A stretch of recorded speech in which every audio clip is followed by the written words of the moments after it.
Sir great mentor Anjaneyulu sir. నేను ఒక 3 నెలల నుంచి వెస్టేజ్ లో చేస్తున్నాను. నాకు ఒక 10,300 చెక్ వస్తుంది.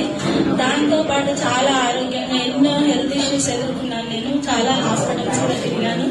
చాలా సంతోషంగా ఉంది.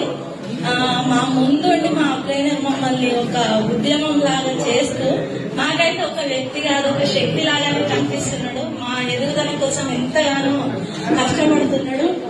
ఎప్పటికీ థ్యాంక్ యూ హృదయపూర్వకంగా చెప్పుకుంటాం.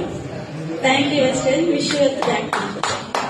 విషయం ఏంటంటే నేను కూడా ఫస్ట్ వెస్టేజ్ ఎందుకు లేదనుకున్నా, కానీ రీసెంట్ ఒక 15 days బ్యాక్ ప్రతి విషయంలో బాగుంది అని తెలుసుకొని నేను నాన్నతో నా బావతో నేను అన్నంటే నాన్న సార్కి నేను కూడా స్టార్ట్ చేస్తాను జాబ్ చేసి అంటే నేను కొన్ని దేశాలు తిరిగినా కొన్ని సినిమాలు చేసినా కానీ అంటే నేను మరి దిగజారిపోలేదు, హ్యాపీగానే ఉన్నా. కానీ అనుకున్నంతటువంటి ఇన్కమ్ కావచ్చు కానీ ఆరోగ్యం కానీ పొందలేకపోయాను. ఆరోగ్యం కోల్పోయాను చాలా. కాబట్టి ఇందులో ఆరోగ్యం ఉంది, ఇన్కమ్ ఉంది, ఆనందం ఉంది. కాబట్టి నేను కూడా వెస్టేజ్ లో స్థాయిగా మేడంకి సపోర్ట్ చేస్తామని ప్లస్ నేను కూడా గట్టిగా స్థాయిలో ప్రయత్నం చేస్తామని మీ అందరి సపోర్ట్ కూడా కావాలని కోరుకుంటున్నా. Thank you sir. Thank you.